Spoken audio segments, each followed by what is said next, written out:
मुकेश यहाँ उन रिपोर्टर्स में थे जो सबसे पहले आए। मुकेश, यहाँ क्या सिचुएशन थी जब आप आए? जो दिल्ली में देखिए, ब्लास्ट के फौरन बाद तुरंत जो आसपास का इलाका था उस पर इम्पैक्ट इतना ज्यादा हुआ कि पूरे इलाके में एकदम से कहें कि जो लोग वहां पर खड़े हुए थे, जो लोग चल रहे थे, उनके चीथड़े उड़ गए। कई लोगों के सर कट के काफी दूर जाकर गिरे। इतना भयानक धमाका, इतना भयानक धमाका था, काफी भयानक इम्पैक्ट था। और यहाँ से जो मेट्रो स्टेशन है जहाँ पर धमाका हुआ वो थोड़ी दूरी पर है, करीब 200 मीटर। यहाँ से कितना दूर है? यहाँ से कितना दूर है? करीब 100 मीटर की दूर पर है, जहाँ पर शीशे लगे हुए थे वो सारे शीशे टूट गए हैं। तो इसका इम्पैक्ट बहुत ज्यादा था। मेट्रो स्टेशन के शीशे टूट गए हैं, तो इम्पैक्ट बहुत ज्यादा था। और एक चीज और दिखाऊं मैं, यहाँ पर देखिए, ये एक गाड़ी है जिसका टुकड़ा यहाँ पड़ा हुआ है।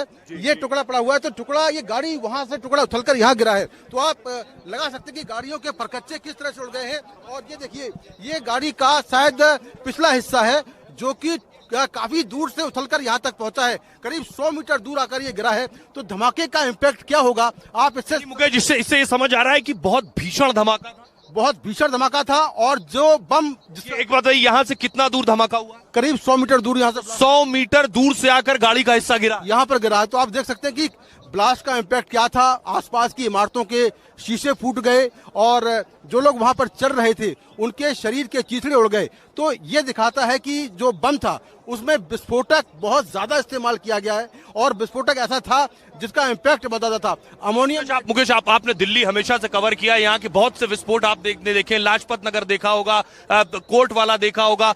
इस तरह का धमाका आपको याद है जहां 100 मीटर दूर आकर गाड़ी का हिस्सा गिरा हो, वो भी इतना भारी? बिल्कुल, ऐसा धमाका पहली बार देखा है। शुरुआत में लगा था कि गाड़ी के अंदर कोई सीएनजी ब्लास्ट हुआ होगा, कोई सिलेंडर ब्लास्ट हुआ होगा, लेकिन उसके थोड़ी ही देर बाद ये मालूम चला कि जिस गाड़ी में ब्लास्ट हुआ है उसके आसपास की गाड़ियों के परखच्चे उड़ गए हैं। तो ये दिखाता है कि किस तरह का ब्लास्ट था, किस तरह का धमाका था और उसका कितना इम्पैक्ट था। तो ये जो एक हिस्सा, ये मुकेश कौन सी गाड़ी लग रही है? आप कह रहे थे i10 गाड़ी थी। ये शायद i20 गाड़ी का हिस्सा हो सकता है, क्योंकि ब्लास्ट i20 गाड़ी में हुआ है। i20, तो ये बहुत बड़ी बात है। यानी वही गाड़ी जिस गाड़ी में बताया जा रहा है धमाका हुआ, उस गाड़ी का ही ये गेट है? उस गाड़ी का हिस्सा हो सकता है, ऐसा लगता है। ये गेट का ही हिस्सा है, मुझे लगता है। हो सकता है कि गेट का हिस्सा हो, क्योंकि यहाँ पर जो ये लगे हुए हैं ये गेट का हिस्सा लग रहा है। तो ब्लास्ट का इम्पैक्ट इतना ज्यादा हुआ कि 100 मीटर पीछे से आकर ये हिस्सा यहाँ पर गिरा है। तो ये देखने वाली बात है कि इसमें किस तरह के केमिकल का प्रयोग किया गया है। अमोनियम नाइट्रेट हो सकता है, क्योंकि अमोनियम नाइट्रेट का जो इम्पैक्ट होता है वो काफी ज्यादा होता है। दूसरा आरडीएक्स भी हो सकता है, क्योंकि उसका इम्पैक्ट भी बहुत ज्यादा होता है। और आरडीएक्स के विस्फोट में जिस तरह का नुकसान यहाँ पर हुआ है वो आमतौर पर आरडीएक्स के इस्तेमाल से होता है।